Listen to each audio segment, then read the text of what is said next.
یوم عاشورہ کا روزہ اور اس کی فضیلت آپ نے سن لی ہے، 1 سال کے گناہ معاف ہو جاتے ہیں۔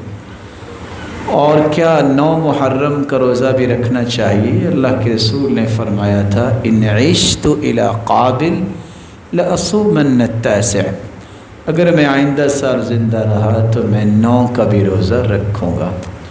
اور دوسری روایت میں عبداللہ بن عباس یہ صوم التاسع والعاشر، تم 9 اور 10 کا روزہ رکھو۔ آپ صلی اللہ علیہ وسلم نے یہ 9 کے روزہ رکھنے کی خواہش کیوں کی؟ کیونکہ یہ 10 محرم کا روزہ اللہ کے رسول نے رکھنے کا جب حکم دیا تو اس وقت دیا، مدینے میں جب آئے تو یہودی 10 محرم کا روزہ رکھتے تھے۔ پوچھا کیوں رکھتے ہو؟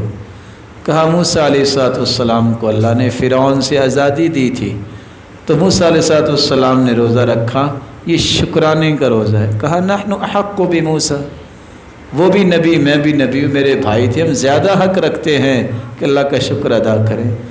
بعد میں یہودیوں کی مخالفت کرنے کے لیے اللہ کے رسول نے 9 کے روزے کی بھی خواہش کی۔